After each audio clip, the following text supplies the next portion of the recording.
In spiritual world, there's like different dimensions and timelines existing all at the same time. So we have the ability to like tap into the small version of us, our inner child that exists in another plane right now as we're speaking. And we can connect with them because they never go away.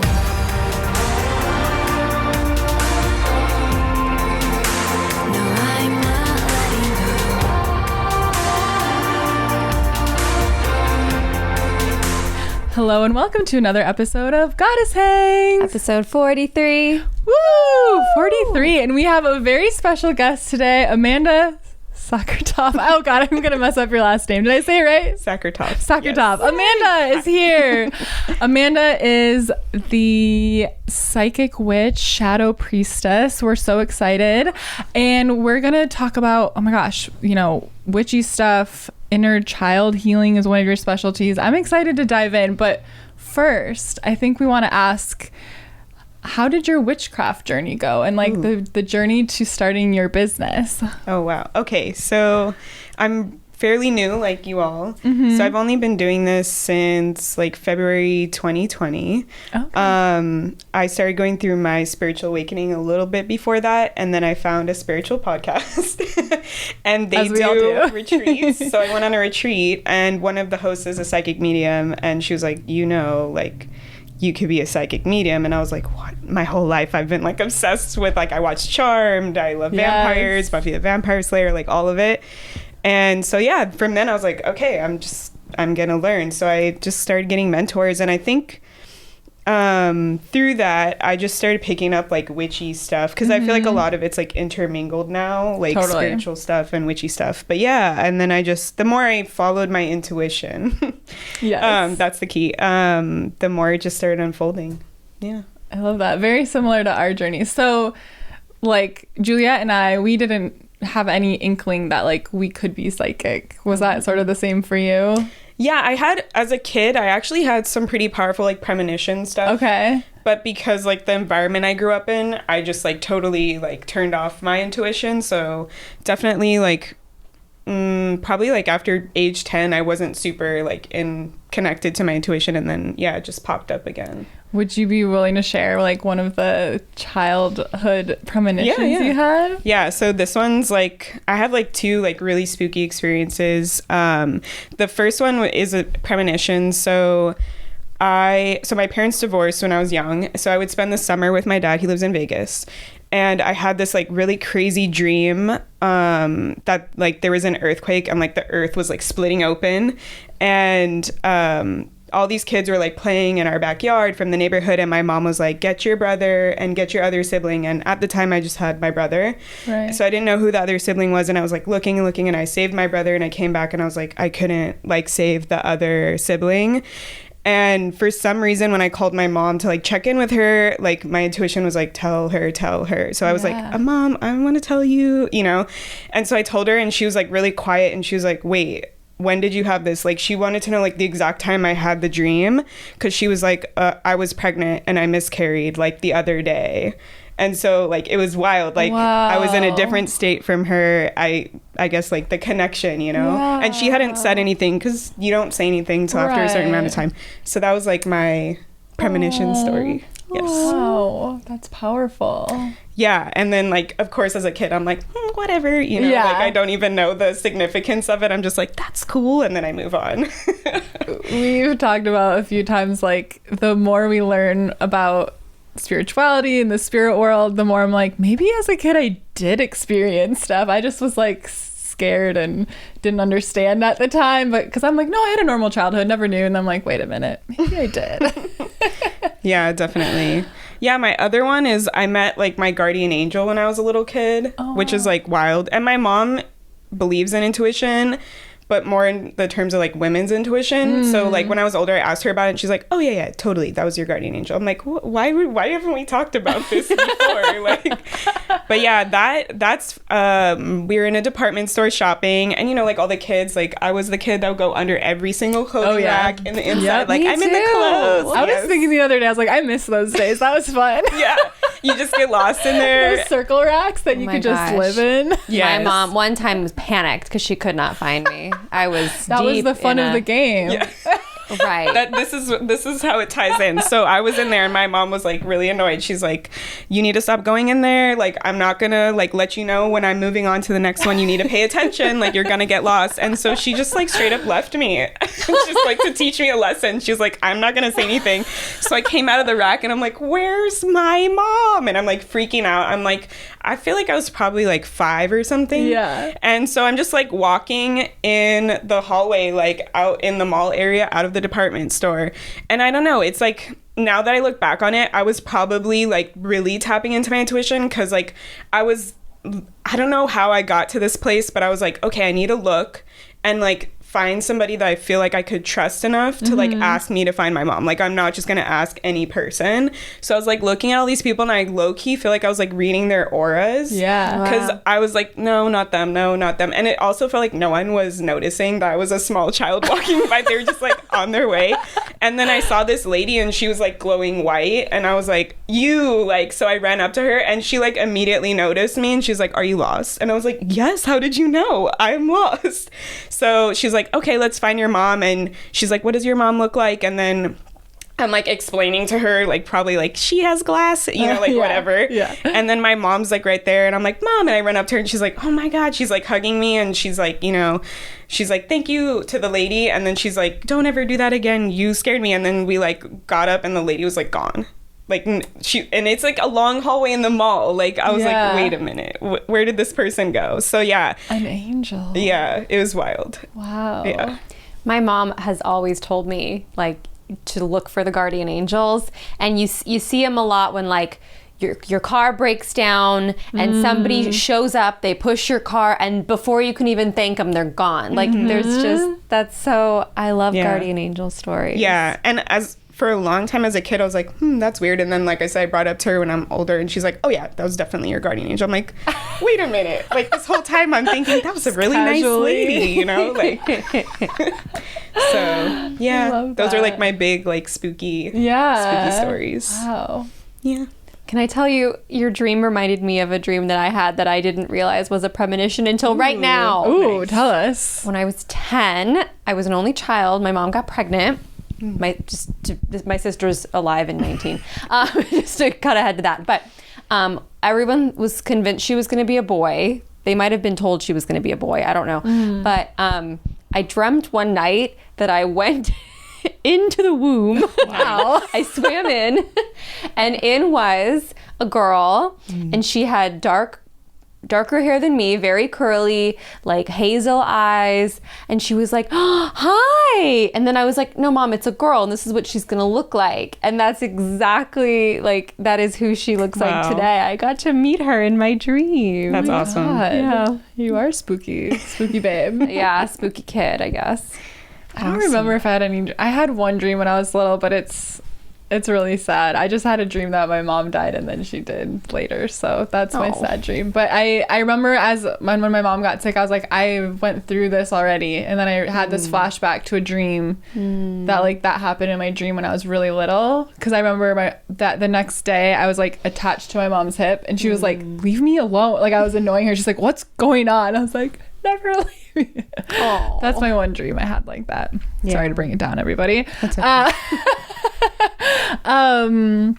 Speaking of like being a kid, these premonitions and stuff, I'm super excited because I haven't really learned much about inner child healing, and I know that's something you specialize in. So I think both of us are kind of like, where do we start with that? What does that mean, and how does that work? Yeah, definitely. So I guess in like layman's terms, well, it's a little more complicated, but like in spiritual world, there's like different dimensions and timelines existing all at the same time. So we have the ability to like tap into the small version of us, our inner child that exists in another plane right now as we're speaking, and we can connect with them because they never go away. Like, I like to think of it as like they live in like your heart, because it's like your most like innocent, loving, like unburdened by all society stuff. And yeah, a lot of people don't realize that you can have a relationship with them, like whether or not you do like work with somebody about it, or like, you know, shadow work or something more intense, like you can have like be friends with them, hang out with them, do stuff with them. And it's just that part of us like in our childhood we've learned from science and like psychology, like that's our most formative years where we're learning how the world works. We're like soaking in everything from our environment. And that's, I guess like it's a blessing and a curse, like where all of our trauma mostly comes from. I remember learning that our subconscious forms from age 0 to 7. And I was like, that's going to be so useful as a parent, but also it made me panic because I'm like, there's going to be stuff I can't control and like all this stuff. Because, that I'm just like, oh my God, those are the years. Those are the important years. Like, what if I mess that up? But it's really incredible to know that too. Yeah. It definitely like sets you forward. You're like, okay, instead of just like, no, when they're old enough to understand words, then I'll start parenting. It's like, no, I need to start right now. Like, I got us a window that's really important. Yeah, but so your inner child is there, and basically for a lot of people, like when we act out of our trauma, either consciously or subconsciously, it's our inner child. Like our inner child, a lot of people see it as like the enemy because it's like, oh, they're acting out, they're making me feel a certain way, they're triggering me, whatever. But really what they're trying to do is to provide like opportunities for you to heal. They're like, I didn't get this as a kid, so I'm going to keep like throwing it in your face as like close as possible so that you can heal that, because they don't want you to keep doing the same cycle over and over again. And I think like a lot of people, they like have that resistance, so they're like fighting their inner child the whole time. They're like, no, like you listen. And it's like, no, you listen. It reminds me of the what is it, a Vine where it's like, Linda, listen, you're not listening to me. Yeah. And honestly, like I know in like some of your other podcasts you talk about like your inner child, like you're doing what your inner child would want to. I feel like the key is like your desires before like society told you to be this, or somebody told you to do that. Like that's the key, is like connecting with that version of you. Like that's your most authentic, like raw version. So then you can be like, these are my desires, this is what I want, this is what I need. There's so much wisdom in the inner child. Is there an age where it's sort of, because in my mind, like right around the shift from elementary to middle school, like everything changes. Is there like an age where we can look back at our desires, or is it just any time before society really like put a grip on us? Yeah, that I feel like it would depend on your childhood. Okay. Because like some people, it's like I was really supported by my parents. They were always telling me like, go for what you want. And then I met somebody at school who was a bully and they told me I was dumb. Like it could be that, or it could just be like early on I wanted to do this and I wasn't supported. So then I learned like I'm not going to do that. So yeah, I was thinking about that on the drive here. I was like, what are my desires? What are my inner child's desires? And I was like, I don't know that I ever like asked myself, because like the environment that I was in was like, I'm gonna be perfect, I'm gonna be the perfect kid, I'm gonna do what my mom wants me to do instead of like what I want to do. So it is really important, and I think like you can just keep asking your inner child until you find that answer. Like maybe for you, that age where you were saying like that's where you already know, like that's where it is. Yeah, I think we both definitely are tapping. We joke we're 30 going on 13 because we're like collecting all these like sparkly outfits and unicorn backpacks and all this stuff. So I think that's where our inner child is calling us to, is that like elementary, middle school time period. Well, and just how good it feels to purchase things because we really like them and really want them, and I'm not thinking like, what is Sarah so-and-so gonna think of this shirt? And I remember having that in my head for a number of years, as I think a lot of people growing up too.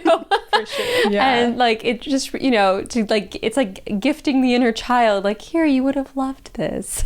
This is for you. Yeah, and I think like you were saying, like you're not super like knowledgeable on that, but like the work that you're doing with just like adorning yourself and buying things, like that's really powerful inner child work already, because it's like, that makes sense. There's the shadow work part that can feel intimidating and heavy, like where you're healing the traumas and breaking cycles, but there's also like the flip side, which I love to incorporate, because like who does, like making it more fun, it makes it better, right? Yes. So it's like I always tell my clients, like if you like can't afford it, or you don't want to invest in that, or whatever it is, or you're in between and you want to do something right now, like just meeting your inner child, like trying to do visualization and asking them to come forward, or journal and like ask them to come through, and like spend days, like people have like inner child days, or like hours, however much you can dedicate to it, where it's like, what do you want to eat? My inner child's always like chicken nuggets and tater tots. Yes. So like I'm always eating. But like same thing, you guys are doing, like, what do you want to wear? What do you want to like buy? This makes me happy. This like makes my inner child happy. And that's like a huge like healing process, because it's like whatever you didn't get as a kid, you can give that to your inner child now, like as an adult. So yeah, that's like, you're on the right track. I guess we are doing it unconsciously. We've been doing it. I do meditate a lot and travel my timeline. So I guess I do that. To the years where I just stood out to me as the hardest, I'll travel that in my mind and like give that me a hug and go, look at me now, look how cool we're like, the cool stuff we're doing and all that, and it feels really good. So I suppose I am doing it, I just didn't know it. I love that. What would you, this is me asking for me, what would you recommend to somebody who as a child was told like, you're too sensitive, you're being too sensitive? Like, what's a good way to help that inner child get over that? Yeah, so basically a lot of my work is visualization work, and it can go for like any topic. So we can use this example. Like you would go in and you would remember like the memory that sticks out the most. Like maybe it was like the first time you heard that, or maybe it was like a specific incident that was like really triggering for your inner child, and travel to that memory. And what I like to do with my clients is like kind of have you appear, like pop, like teleport in that memory and like freeze time and like speak to your inner child. Oh, I love that. So then you can tell, like, I find when we're thinking about it as adults, like what hurt me the most, it's a completely different answer than when you actually ask your inner child. So just like giving them a voice to be heard and to be seen and validated is like really healing. So just like asking them like, what's going on in your own words, and they can describe to you, like, you probably feel like people were just telling me I was too sensitive, you know, but they might be saying like, you know, nobody's showing me love, I'm not feeling love. Like it might be completely different. And then you can just ask them like, what do you need? And they'll tell you, like, because I feel like it seems very daunting, like, how do I, like, it's a child, how do they know? And it's like they have a lot more wisdom than we give them credit for. Yeah. So yeah, like you can just ask them what they need. And I always like to remind my clients, like, you can literally have anything. Like you're in a magical space. Like if they're like, I want to go to a completely different planet where my parents don't exist and I'm raised by wolves, like then do that. Like give that to them, because that's what's going to help them to heal that.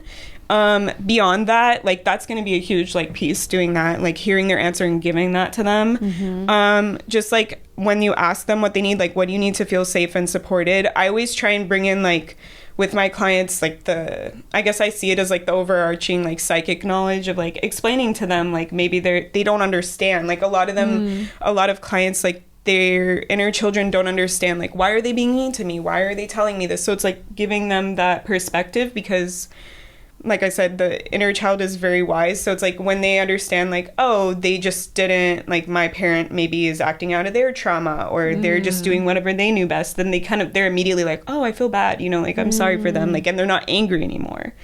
And that's also another thing, like allowing them to express their feelings. So it's like, I don't subscribe to like love and light. So it's like, if they're angry, let them be angry. Like that's important, to let them, like give them the validation. Like if you're upset about this, like let's be upset about it. And then let's move into like, okay, let me explain this to you in a way that makes you feel supported and understood. And like, you don't need to be like that. This is just what was happening. It's not a reflection of you.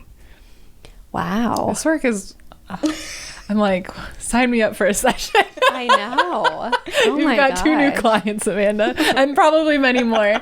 I'm just like, I don't know what to ask, because I'm just like, keep talking.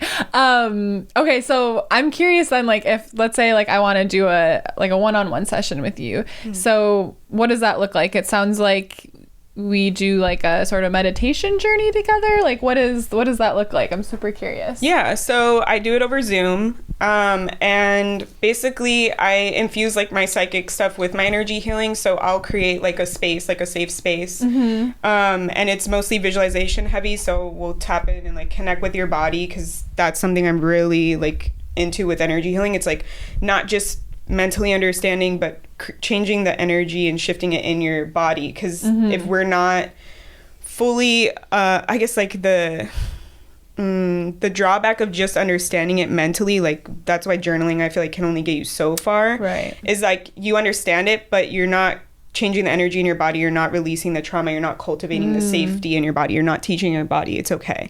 So with the visualization, we go in, we're in our body, and then we just kind of like what I said, like I have you close your eyes so you feel, you know, like we're on Zoom, I'm not staring at you the whole time where you're like crying or something. I'm closing my eyes too, and I'm in that space, and then I kind of just tap in psychically, and I am sort of like a guide for you. So I'm not telling you the answers, I'm not like doing all that stuff. I'm helping, like I'm getting the answers, and then I'm guiding you to the next part, like pushing you along. And I'm getting that psychically, like, okay, we need to bring in this. What if, like, if your inner child is scared, like, what can we do to make them feel safe? Because sometimes the trauma is so deep that they're like, I don't believe that that can happen. I don't believe that I can change it so easily. So it's like, how can we bring that in? So every session looks very different because I'm allowing the inner child to just say what they need and using that to like move it along. Okay. Yeah. So it's just like in your mind's eye, or however you get your intuitive information. It sounds similar to, we've both done past life regression. So there's someone there that's sort of like asking the right questions and guiding you, but you're kind of leading like you yourself. Yeah, exactly. Cool. Yeah. Sometimes like clients, their inner child's like, boom, boom, boom, this is what I need. And I don't have to, you know, and sometimes they're like, I'm not sure. Like, I don't know. I can't get to the memory. So I work to like get them to that space. So then that, like, they're like, oh wow, I forgot that this existed, you know, like this memory actually. So yeah, it's pretty cool. Wow.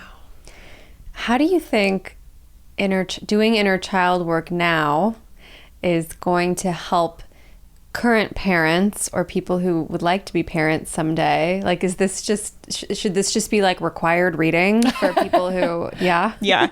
So like my belief, and they've done like studies on this, like everybody, when they become a parent or want to become a parent, they're like, okay, this is my experience as a child, and I didn't like this and this, and I love this for my childhood. So I'm going to give my kid exactly that. But what we're not taking into consideration is like, well, my kid's a different person than me. So like they might not need that. They might want something totally different. And I'm just thinking like, I needed this as an inner child, so I'm going to give that to them.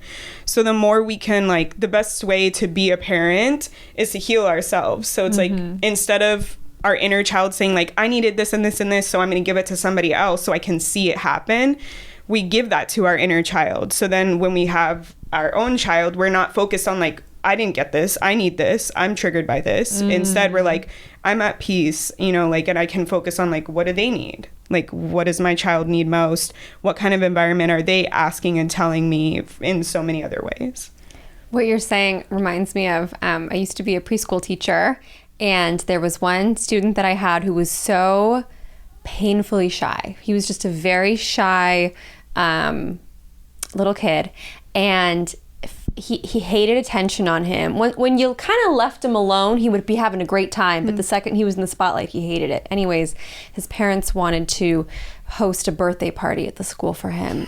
And we were like, are you sure you want to do that? Because I think this kid would much rather like have a cupcake at home. I don't know if he wants everybody to sing happy birthday.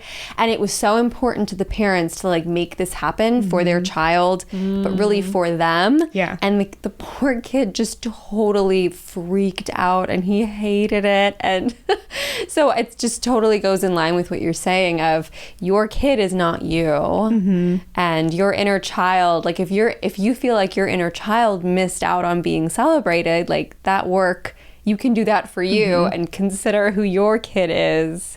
Yeah. Wow. Yeah. Inner child work. I'm amazed. Yeah. What are some of the like, maybe, what am I trying to ask, like coolest breakthroughs you've seen for someone, or like any like standout, or maybe in your own journey in healing your inner child, like what's something that's really stood out to you that either someone or yourself has like had a breakthrough or like a really cool like experience with this work? Yeah, definitely. So personally, I recently did like a visualization with my inner child. It was pretty intense. It was around like some like sexual abuse I had as a kid.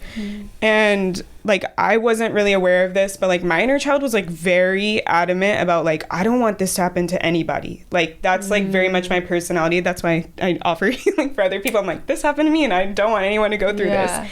And so I was like, okay, go off. Like, what do you need? Like, what are we doing?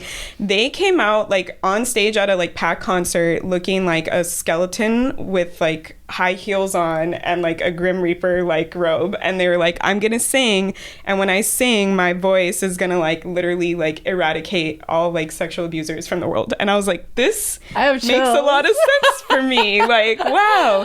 So that was really cool because I feel like that was the first time that I like allowed myself to experience what like, I don't know, I've been crafting like an offering for this now, but like what my energetic body looks like who am I like without my like human suit, right? Ooh. Like when I'm in like, I love to be in like underworld spaces and stuff, but like when you're like in that realm, like what do you look like what is your like I guess avatar, right? Yeah. So that was really powerful for me to like feel that energy, and like it was very raw. It was like, you know, came from my inner child, so it's like very unburdened by other stuff, and it's like this is me.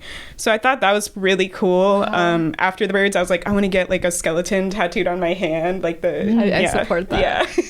I love skeletons. I'm trying to think like other clients, what they've had. Oh, there's a lot. I feel like breakthroughs for people is really cool. Like I had a client like who had a lot of issues with both parents, and like I was saying earlier, like the inner child is so easily forgiving. Like what I do is sometimes if the parents, it's like too triggering to have the actual parents in the memory, I swap them out with their parents' higher self, and or give them new parents. So like some people will literally be like, I want Hillary. Oh, one of my clients wanted Hillary Duff to be her parents. So like we had that. I want Hillary Duff to be my mom. Yeah. So it's like we give them a new universe, like a new home. Hillary Duff is their parent. Like stuff like that is just so cool to me. Like to see like what they want. And like I even when I explained to them like your parent was just acting this way because of their trauma, they were like, I feel sorry for them. Like that stuff is like so rich to me that it's like even in this space where your inner child is expressing like trauma, they're like, I still have compassion for you. I can still like be like, okay, I can forgive this then. Like, yeah. So I think like, I don't know, there's just so many wild things. Like one of them, it was, I don't know if you've ever seen SpongeBob, like the sand fort that they build. Like one of them was in one of those because they were like, I can't let this in. Like I can't, I'm afraid. Like, and so they were in the sand fort. And so we had to like make them feel safe to like get rid of the sand fort on their island. But yeah, I find the visualizations are just amazing. I feel like the ones that are more like wild is when people visualize like pieces of themselves. So like what we're doing in psychology terms is called like parts work. So it's like this is a part of me, my inner child, right? Like we've heard like the inner slut is a part of me, right? So it's like the ego is a part of you.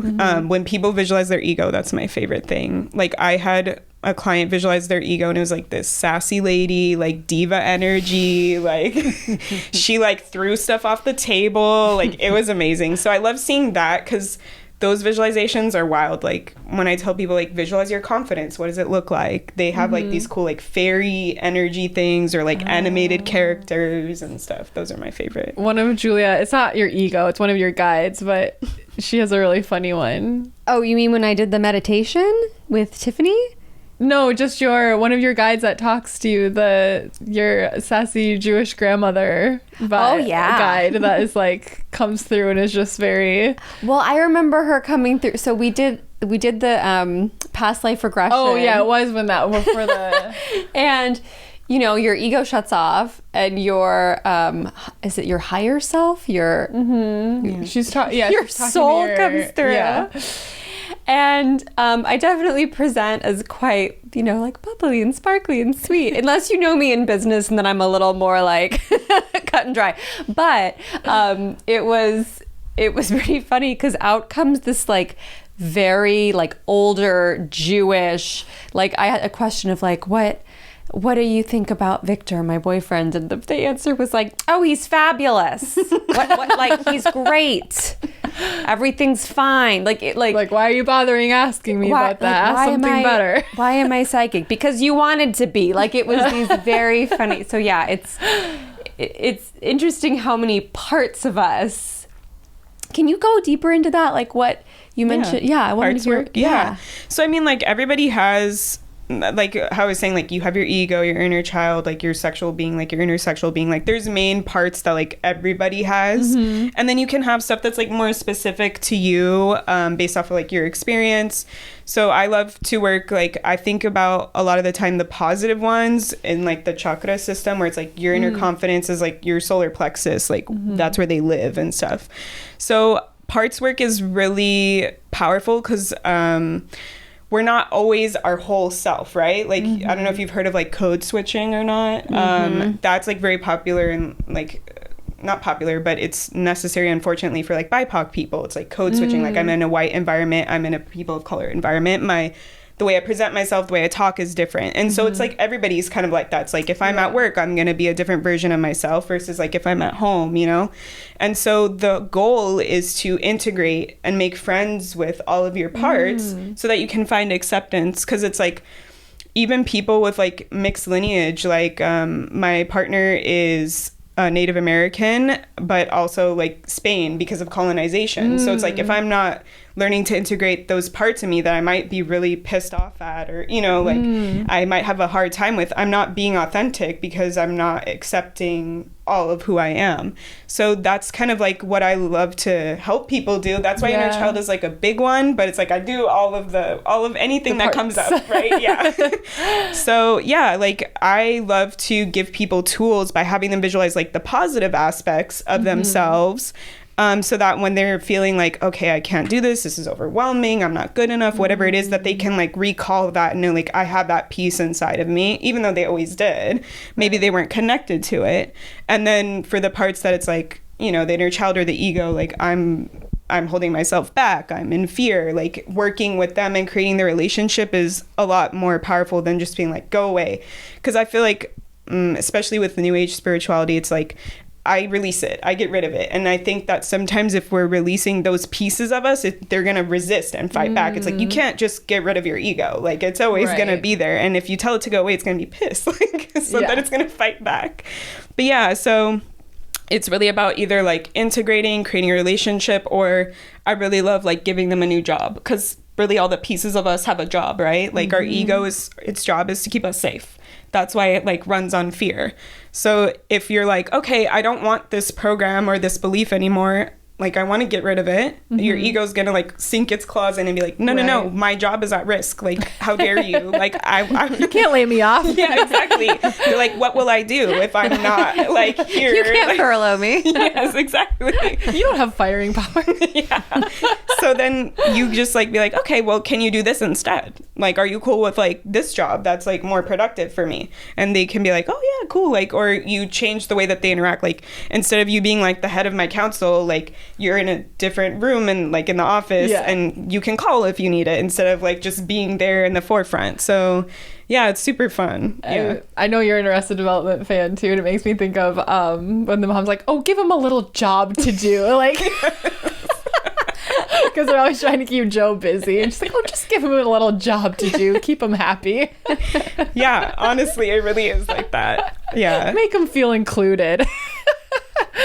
But it makes sense. Yeah, we can't just like release these parts of us that like cause us trouble. We need to like redirect the energy. Yeah, and that's kind of like how you know when you're not working with it. Like for me in college, I was like totally in my trauma, not aware of it, like toxic behavior, all this stuff. So it's like I was just like pushing the pieces of me down farther and farther, and then they, you know, came to the surface. But yeah, it's really powerful when you can make friends and create spaces for all of the pieces of you. Wow. I'm totally going to do this work with you. Because I'm interested, because I, like, when I look back on my childhood, I don't understand really, like I had a great childhood. My mom and dad were together. They had, you know, their ups and downs, but I always saw them as like working through stuff and really positive. But I know I have stuff, right? Like I know I have stuff. So I'm curious to go back and ask, like, well, what happened? What's going on? Like, what hurts? Because when I just look back, I'm like, no, I had it, like everything was in line and everything was good. So what was going on with me back then that like I still didn't feel good? I'm curious to understand that about myself. Yeah. And I feel like it goes with what you were saying about like you were sensitive, right? And I think that a lot of people, like society kind of like teaches us, like I feel like it's a product of like World War II. Like, if your limb didn't blow off in the war, then you're fine, you know? Like, you don't have trauma. And I feel like a lot of clients, they're, like, interested, they're drawn to it, and they're like, but I didn't really have anything, like, go on that was bad, you know? Like, my parents were married, you know, my sibling was nice to me, like, but, like... I don't have, like, obvious trauma, but I know there's stuff there. Like, I know. Yeah, and it's, like, it could be something so small, like... a kid on the playground told you that you were ugly, and then you just internalize that because it's the time when you're learning about the environment. You take everything to heart because you're so open, right? And then you just go through the rest of your life thinking I'm ugly, and you don't even remember why at this point because it happened one time. Nobody ever said anything again, and then you're just like, yeah, I'm ugly. And then when you go in and you're like, wow, that one comment made such a big impact on me. And I think that a lot of people belittle that part of them, that it's like, it's okay to feel sensitive about it. It's okay, like, if this one comment, like, really hurt your feelings.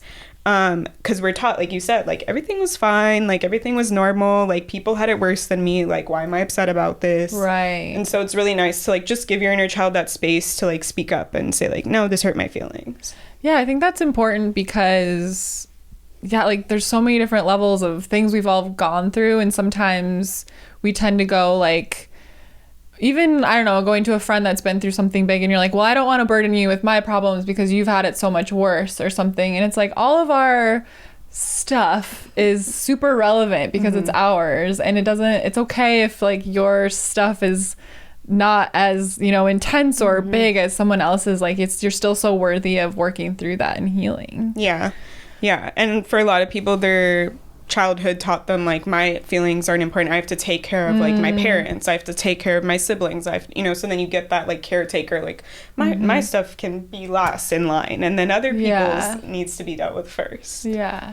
We talked last week about this concept of divine selfishness. And when you just said that about, like, no, like, you're worthy of taking care of what happened to you. You're worthy of taking care of what's inside of you, and not putting yourself last. I think that sort of ties into that little callback to last week. Callback. I really like your perspective on things just not all being love and light. Because if we just try to, like, push down and push out and avoid, it just starts building up more and more and more. I mean, I know that I once a month need, like, a really big cry. I need a weekly big cry. You know? We talk about it all the time on here. I'm like, I think when we do our, like, what's new with you? I'm like, well, I was crying a lot. And then I'm like, people probably think I'm just having the worst time, but I'm having a great time. It's because I cry all the time that I'm having a great time, because I feel my sadness and my grief. And sometimes they're happy tears too, but I'm just like, no, I'm great because I just let it out. I think once a month I probably, like, throw a fit that makes no sense to my boyfriend, and he's like, what are you even mad about? And I'm like, just let me let it happen, and then it'll be over, and I'm just annoyed, and it's gonna be over it before you know it. And he's like, all right. And I mean, it's such a disservice to me to be like, I'm feeling this way, but I'm gonna pretend that it's fine and love and light. And so I would love to hear more about, like, that. Yeah, I mean, the simplest way, it makes, like, when I realized this, it made a lot of sense. It's like, we're human, right? We're here to have a human experience. And humans experience, like, a full range of emotions. So, like, why are we depriving ourselves of the full human experience? Like, I can't always be happy, and I can't always be joyful. And there's a lot of, like, power in, like, I don't know if you've heard the term, like, sacred rage and things like that. It's like, I like to view it that way, because then it makes it easier for me to, like, get behind it. And so, like, what do you mean? Anger is bad. You know, like, we're not supposed to yell, but it's like sacred rage. Like, this is holy. Okay, I could do this, you know? Like, I love that.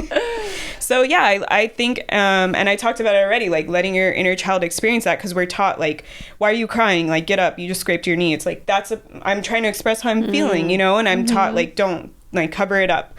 And so expressing that is really validating, because that's a huge piece of us that we're not validating all the time, because it's like, oh, you're a hysterical woman if you cry, or, like, you're unhinged if you're angry and you're yelling. So it's really important to, like, give space to all of that, because it is part of the human experience. And there's knowledge in every single emotion. So this is more getting into, like, the energy piece of, like, what I do.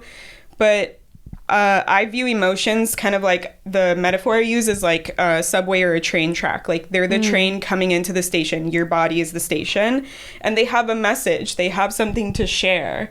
And if we don't like allow them to share their message, they're going to stay there. And that's how you get like those pent up like emotions and feelings and you explode because you're not allowing it to be expressed. So like we're supposed to allow them to share the message. And I think the thing that people get caught up in is I have to mentally understand, like, why am I angry? Why am I, you know, and it's like, maybe you don't need to, you just need to express it. Like your energetic being, like your cells knows what it needs, and like the emotion is going to give you that knowledge regardless if you mentally understand it or not. You just need to express it. Like there's like a statistic, if we actually express our emotions, they only last for like 90 seconds. Like but we spend so much time like no, I can't be angry, Wow. and it's like hours, days, years that you're angry instead of like anxious all the time. instead of like, okay, let me get it out, like I'm giving it space, like you have the floor. So yeah, like the energy piece is really important. And once I learned, like, I don't need to understand everything, because that's a big thing for me. Like, I need to know everything. Agree. I can just cry, and I don't need to know why I need to cry. And then I feel better after. You know, it's like my body knows what it needs to do, and the energy.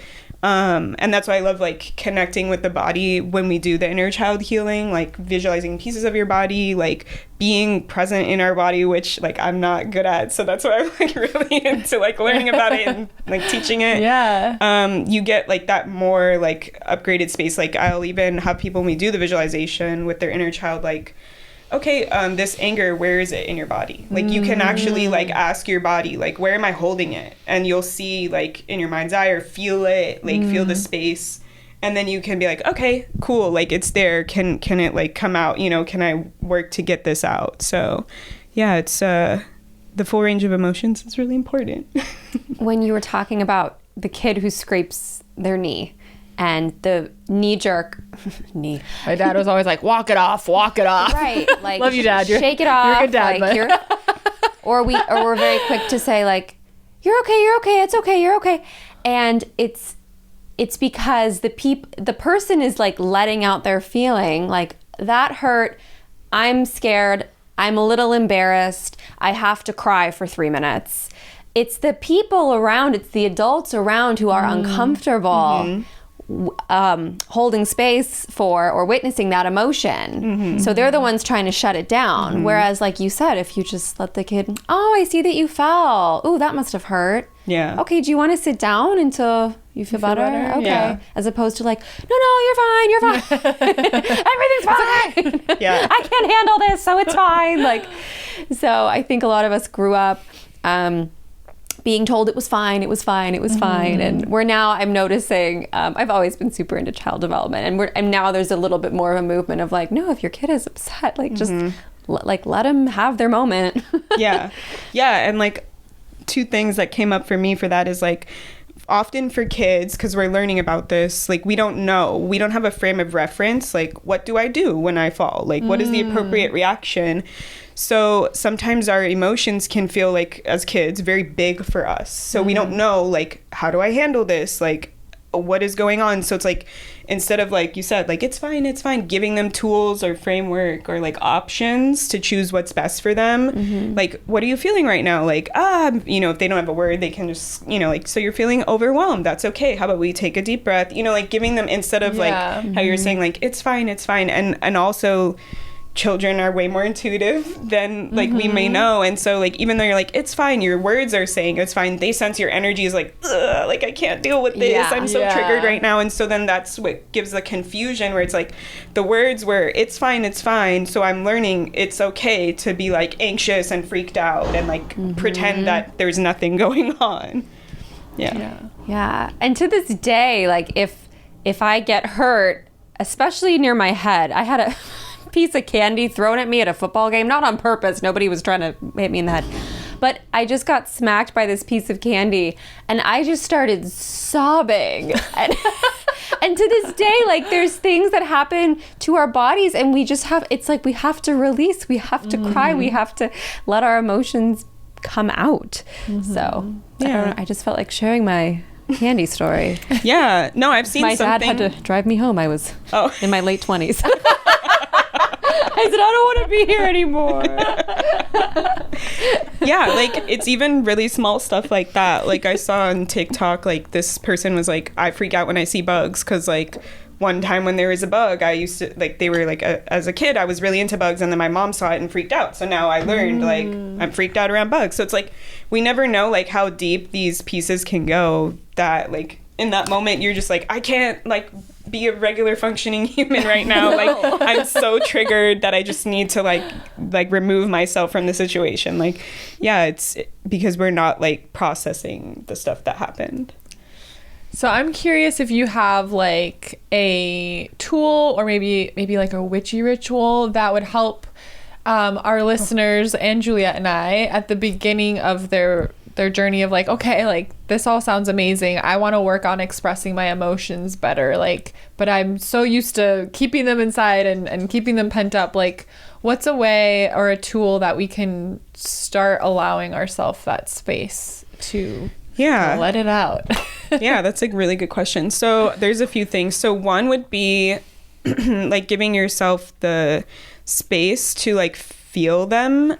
And for me, like as a very like intellectual person, like having words, because for me, when I was like very much in my trauma, everything was, I'm frustrated. I'm not angry. I'm frustrated. I'm not sad. I'm frustrated. Like we just learned these like masking, overarching like terms. So I had a client who they make like a pillow that has like all the emotions on the wheel, and then they can like point to the emotion, like, am I this one? Am I this one? Because like sometimes it's even hard to express like out loud what it is. So just like giving yourself that space to like be in your body and like figure out what is the actual emotion that I'm feeling right now. Even if you don't say it out loud, write it on a piece of paper, point to it on a pillow. Like that's a hard part for some people, right? Also like taking time to understand like how you process emotion.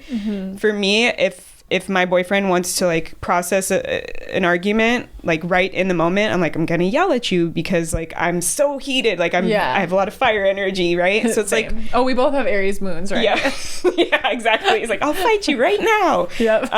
Like just let me yell, I just need this, okay? Yeah. And so it's like maybe for you, like you need to process that for a whole day, come back and then like express it, right? So like in all relationships, it's good to know that, so when you're not in an argument or in some, you know, kind of situation, you can tell them like, hey, when this happens, I need this space, I need this boundary. So it's like giving yourself the permission to like have these boundaries, or like, I don't need to know the answer right now, I'm gonna just go cry, and then afterwards I'll figure out what it is. That'll be good. I would say, like, I should have said this first. What I do with all my clients is just like practicing being present in your body. That's like a huge thing. Like, how do I know if I'm angry? How do I know if I'm sad if I'm not in my body? So having some routine or some practice that you can cultivate that works for you to get centered in your body. So for me, I like close my eyes, I place my hands on my heart, I take a couple deep breaths, and I start just like focusing on the heart space, on my heart energy. Some people, you can do like a body scan that really helps, where it's like you just literally draw your attention to your toes, like scan all the way up, like if it was like an MRI or an X-ray, just you're starting to, oh wow, I have elbows, I forgot that they existed, you know, because we're not in our body. Another way would be to go out in nature. Like being in the frequency or energy of nature is like the most natural thing you can do, so then you'll automatically feel that like loving, gentle energy.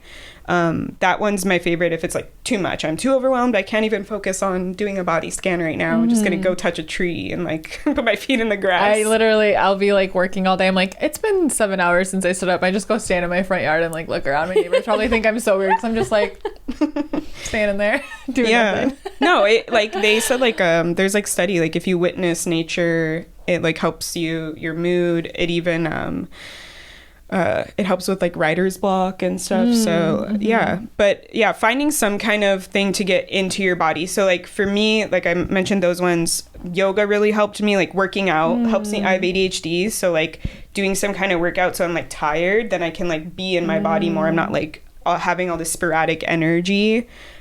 People like meditation, some people don't. You can do meditation, like singing, dancing, like anything to get in your body. The more you can like feel what it feels like to be fully present and embodied, then when you have the emotions, it's not as scary, like, oh, I can't be in my body right now because this emotion is so overwhelming. It's like, I'm used to being in my body normally, so this is okay to like feel it, you know?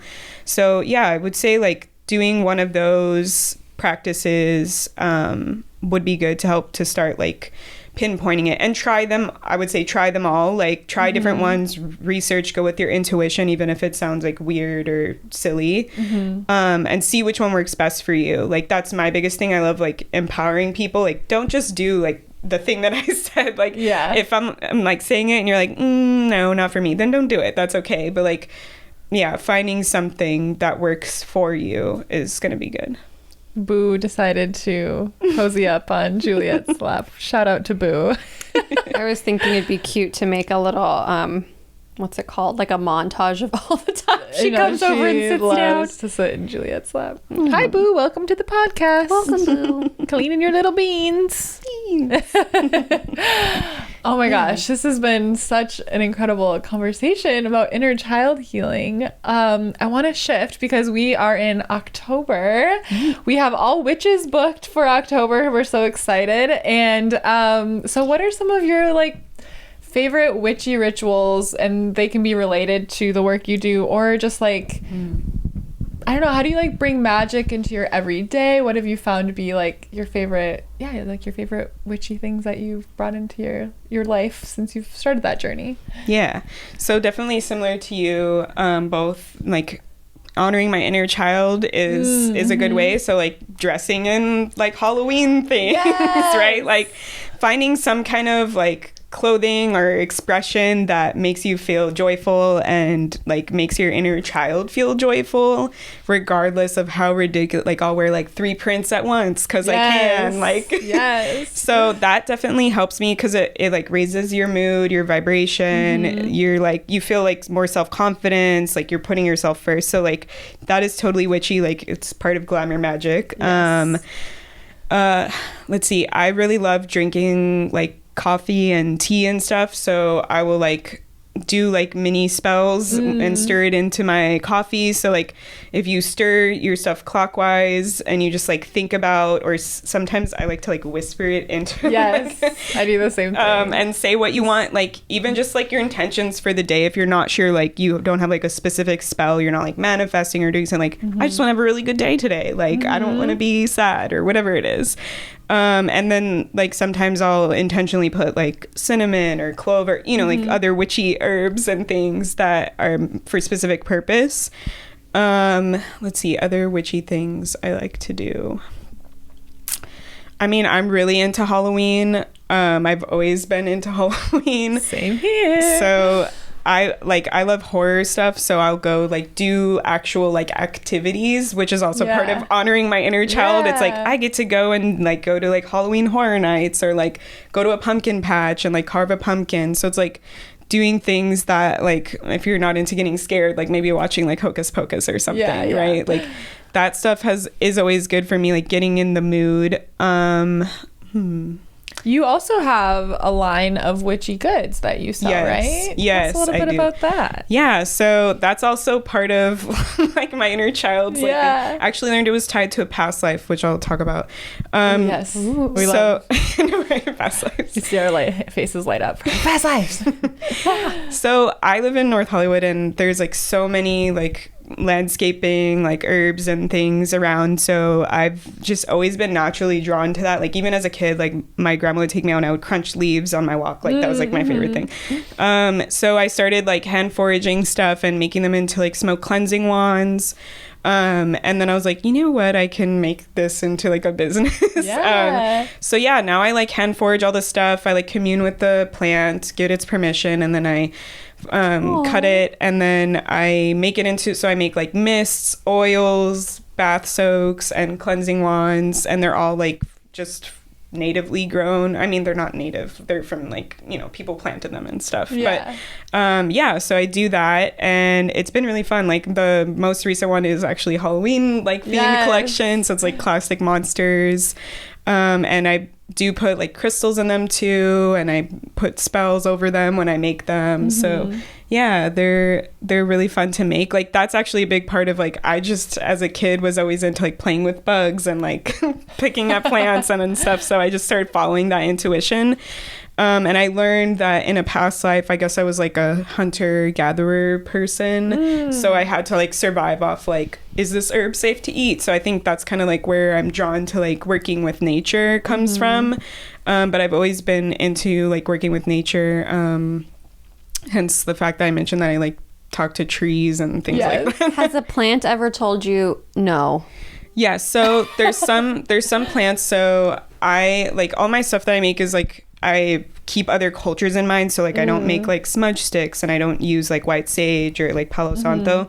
So I've had someone gift it to me and I asked the spirit, it was Palo Santo, but I asked like the spirit of Palo Santo and I said like, is it okay? Like, are you okay with me like burning this? And they were like, no. And I was like, cool. Okay. Like, all right. So yeah, I have like, and then there was one that was like, yes, but bring me an offering first. So like I brought them an offering. So yeah, I've had stuff like that. Like, yeah, I think that was, I think it was like a rosemary bush that was like, bring me an offering first. And I was like, okay. What did you bring as an offering? I think I brought like other herbs or like witchy thing, like the pieces that I've used from like spells and things like that.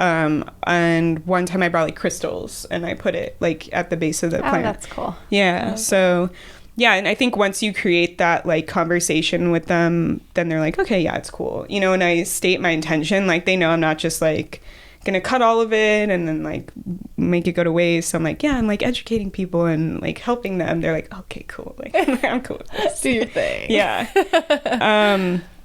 Yeah, so I make all that stuff. And then you also have a podcast, don't you? I do have a podcast. Tell us about I do that. have things. Yeah, so that podcast is kind of similar to what you guys do. Like mine's a little bit more like focused on like witchy occult, like darker stuff because I'm into like true crime and occult stuff and I've been listening to podcasts for years about all that. So I try to like marry together like some occult like practices or themes or ideas and how we can like incorporate them in our everyday life or like how it's transformed into modern uses. And then the other part of my podcast is just like being vulnerable about my journey and sharing things that are coming up and my knowledge that I've learned. And yeah, like any tips, like psychic stuff that I've learned and things like that. Yeah. And I'm actually interviewing 2 witches next week too for October. Amazing. So I'm just like, yeah. So I'm gonna start bringing on guests. So and watch your email. Okay, we'll be there. We'll be there. And that's the Witchy and Weird podcast, right? And where can our listeners find that? Is it on all the platforms? Pretty much, yeah. Like Apple, Spotify, Stitcher, like all the main ones. Yeah. Amazing. Yeah. So I'm sorry, go on. No, I literally wasn't going to say anything else. I was going to say, and where else can you be found? Like on Instagram? And yes. So Instagram at Amanda Sachartoff Intuitive, and TikTok at Amanda Sachartoff. And my podcast has an Instagram, so Witchy and Weird Pod. Yeah. We'll make sure we link everything in the show notes. So make sure you follow Amanda. I can't wait to do an inner child session with you. I really want to. And I'll, of course, share how that goes with everyone. Yeah. Is there anything else that you want to share or any closing words of wisdom? Pressure's on now that I'm asking you. What I have a closing question. What does being a witch mean to you? Yeah, I think a lot of people think being a witch is like a religion, but it's just a practice. So I feel like it's about just like using all the tools in our environment, like earth, crystals, like even real tools to just, I feel like it's a way to help us empower our own magic and our own intuition, and like focus it. Like for me, like with ADHD, it's like, I can just have the intention. I really don't need to use any tools, but it's cool if I light something on fire. Like it's fun. Yes, like I like lighting stuff on fire, so I'm a witch. You're speaking Sadie's language. Yeah, I think it's just there to remind us of that. Like it's an extension of our power or like an amplification of our power. So yeah. Yes. Well, thank you so much, Amanda, the shadow priestess, psychic, and podcast host of Witchy and Weird. We are so honored you came on and spent this hour with us. We learned so much. Everyone, make sure you check out all the links, you give Amanda a follow, and we will see you next week. Bye. Bye. Bye.